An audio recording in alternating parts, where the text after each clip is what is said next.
Will Geralt of Rivia return for The Witcher 4? With CD Projekt Red's development of the next Witcher game kicking into high gear, it's something many fans have been wondering about. It's a fair question to ask. Longtime fans have controlled Geralt across the entire trilogy and a remaster over the course of 2 decades, so it's only natural to think about what might happen next for the White Wolf. But with the identity of the game's protagonist up in the air, the question has evolved from will Geralt be back in some form to should he return to the lead role. Just like with Ciri, who we discussed last month, I see plenty of positives and a few noteworthy negatives. So let's take an honest look at the pros and cons of Geralt returning to the reins once more in The Witcher 4. But before I go on, if you are a Witcher fan, then please be sure to like, subscribe, and consider supporting me with a YouTube channel membership or over on Patreon. My dream is to make these videos full-time someday, and by doing any of those things, you'll be helping make that dream a reality. Kicking things off with the positives, Geralt in the lead role is what's familiar for fans of The Witcher, and people, by their very nature, like what's familiar to them. By the time The Witcher 4 comes out, it will have been over a decade since the last new game featuring the White Wolf. In that time, many of us have grown up, gotten married, maybe even had kids.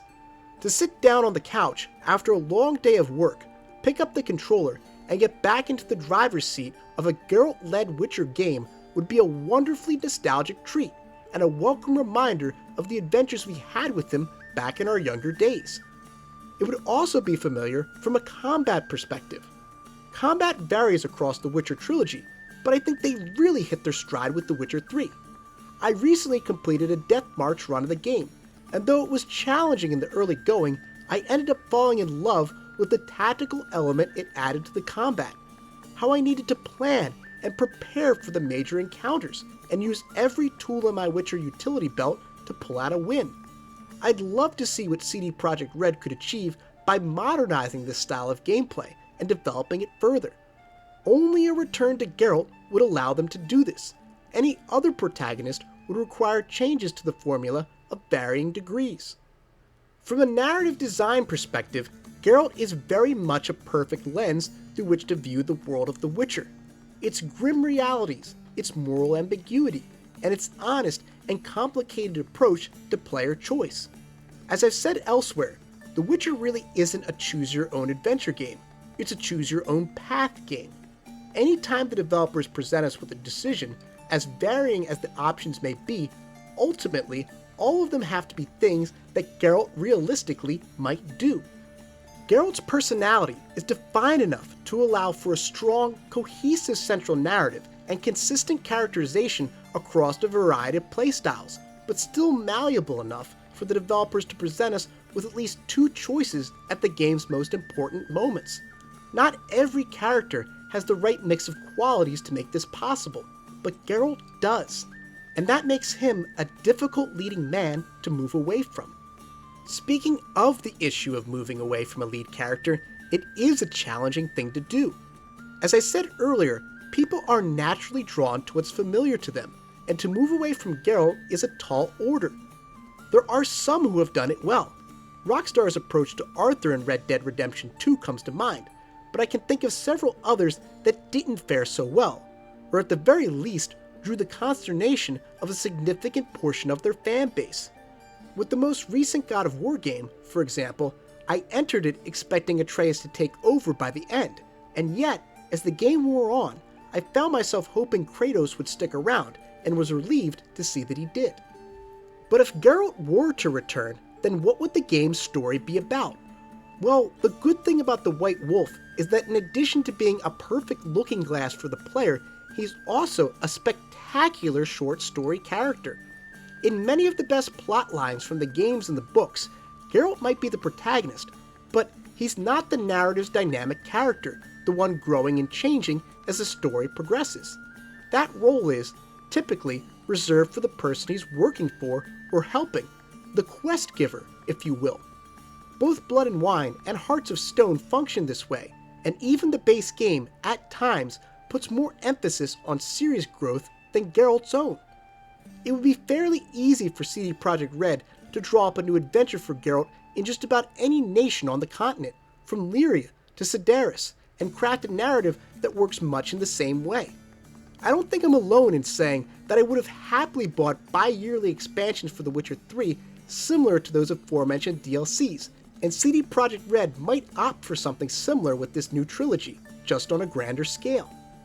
And what about the School of the Lynx, which we know will factor into the game in some way? Well, perhaps they're a lost and forgotten Witcher school from an unexplored land, maybe the Far East, or the lands beyond the Dragon Mountains, that Geralt goes looking for in order to get their help against a new type of monster he's hunting. Given how perfect Geralt is for a short story format, it's not hard to come up with reasons for him to be anywhere they need him to, so he can encounter CD Projekt Red's latest original Witcher school. But unfortunately, I do see plenty of negatives to bringing back Geralt to helm The Witcher 4. The first being that while people like what is familiar to them, familiarity is often the enemy of good storytelling. Over the past decade, the idea that stories never end has permeated much of our media. The first time I heard this mantra was in reference to Star Wars VII, The Force Awakens, and it's no doubt been perpetuated by the mega corporations who seem determined to turn all the franchises we love into content machines. But it's just not the way a good narrative is supposed to work. The best stories have a beginning, a middle, and an end, and I really do believe that Geralt's journey has reached its end. In 2 of the 3 endings to Witcher 3, he helped Ciri defeat the White Frost, and unless he tried to double dip on sorceresses, he probably ended up with either Triss or Yennefer. He's reunited the scattered members of his found family. His driving motivation is gone. There's nothing left for him to do. Blood and Wine and Hearts of Stone didn't interrupt any of this, and as I said earlier, they're effectively side stories or epilogues, and CD Projekt Red could easily make 5 to 10 such adventures if they wanted to. But Geralt wouldn't grow, and he wouldn't change. Ciri's growth might have been the focus of The Witcher 3, but Geralt still went through plenty of character development along the way, as I've detailed in several video essays on the topic.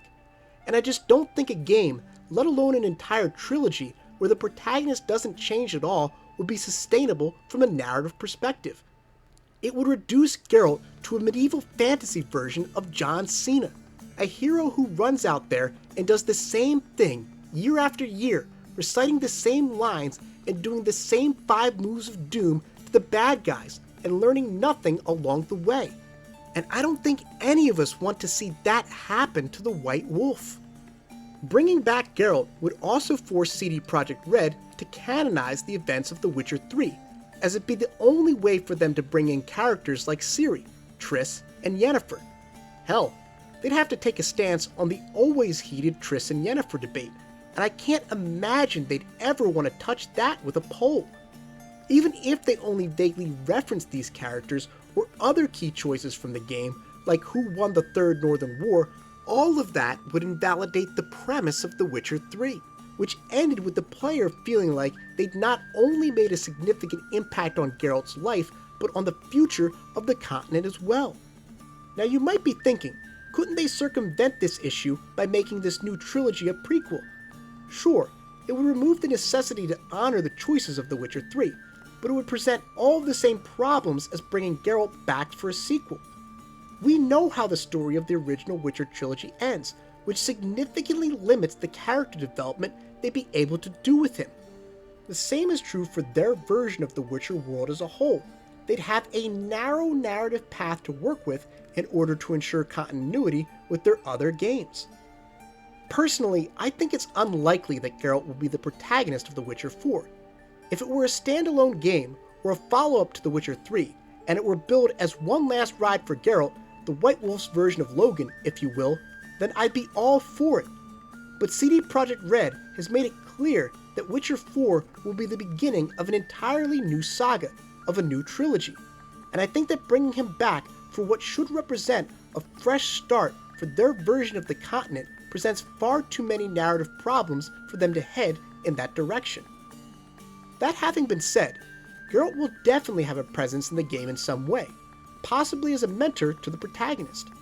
If Ciri ends up getting the lead role, you can surely bet that he'd take on a Vesemir-like role in her career as a Witcher. But Geralt and Ciri aren't the only potential protagonists for The Witcher 4.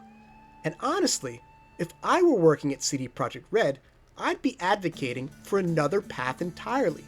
So I hope you'll join me next time as we discuss the possibility of The Witcher 4's protagonist being a custom-made, player-created character. Thanks for watching. Huge shout out to all my YouTube channel members and Patreon subscribers, including James Pruitt, Raven Lampkin, Corey Matson, and Reed, who get early access to these videos thanks to donations of $5 to $10 a month. Big thanks to Ellen Storm for allowing me to use her covers from the Witcher 3 soundtrack for these videos. Take care, and I'll see you guys next time.